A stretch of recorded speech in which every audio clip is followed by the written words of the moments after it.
Hello and welcome to my new segment, Thinking Outside the Box.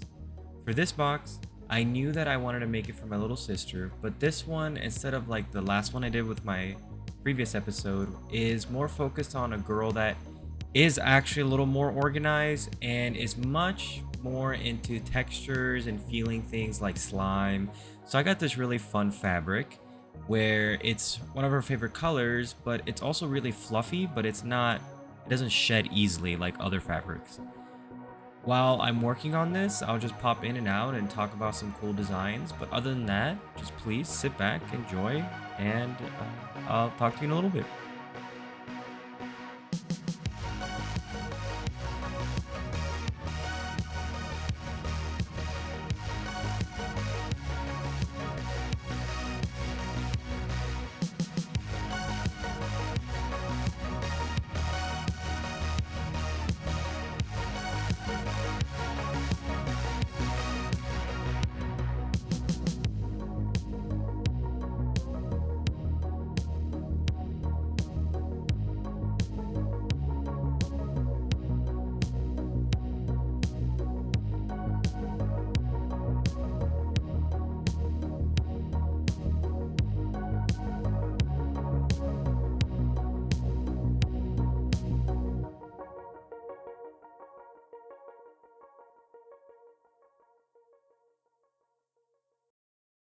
One really cool trick that I've learned while doing all these boxes is that if you ever have not a lot of room, but you want to make walls feel really not cheap, because obviously they're made out of popsicle sticks, so they're going to feel cheap, is simply just rolling, as you saw there, the fabric on itself over and over and over again, and then gluing the ends. And while doing that, you can actually have a like kind of like a pillow feel to it, and when you put two of them next together, it makes a really good ring holder. So I wanted to give her an area for the jewelry, specifically rings, on like one side of the box and leave the rest of the box, because she's still a little girl, kind of like organized in her own way. So I went with a little more chaotic type of styles, like random triangles and then like random size squares. But that's because I know that at the end of the day, even though she's a little more organized, they're still going to end up being one thing one day, such as like a coin holder, then a lipstick holder, then a earring holder. So it just fits all types of styles.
I have pretty exciting news when it comes to this kind of stuff. I started making my own boxes. So, one of the challenges I find with this is buying the cigar boxes keeps my creativity alive and the challenge alive. But I'm hitting a point where I want to have full control of my artwork. And I think making my boxes is that sense of full control.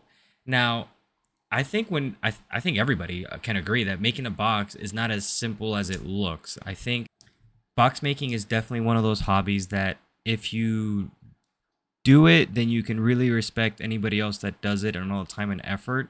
But I think the average person that just looks at a box is not going to know the in depth of, oh my goodness, the wood grain is perfectly through, and look at those ducktail joints and blah, and all these cool new terms I've learned in these last couple of days.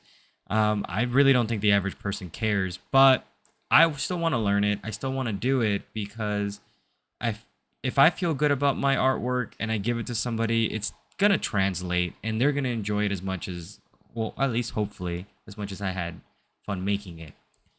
One of the things that I'm gonna do in the future too is not just put short stories with the boxes, but with these design breakdowns, I can show the steps I take.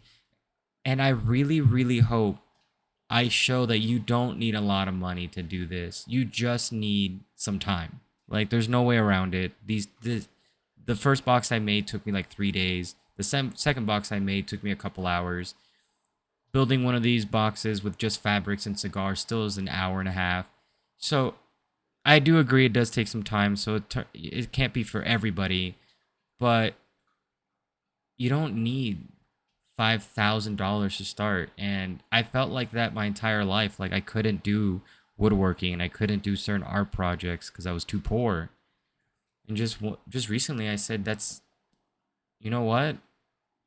I'm just gonna start small. Buy a box cutter, buy some scissors, buy some fabric, sell some of my artwork, buy a hot glue gun, buy a fancy one, and just I'm working my way up right now. And I just want to slowly but surely get there. If it takes me 10 years, I don't care, man. I just, at the end of the day, I would love to have a table saw and cut my own things in my own area in my own house, but that's not going to happen anytime soon. And I don't want it to. I kind of want to enjoy the journey there. And when I look back, when I'm old, this is the entire reason I'm doing art, is so I feel like all this knowledge I have acquired through the years, I can then confidently educate others.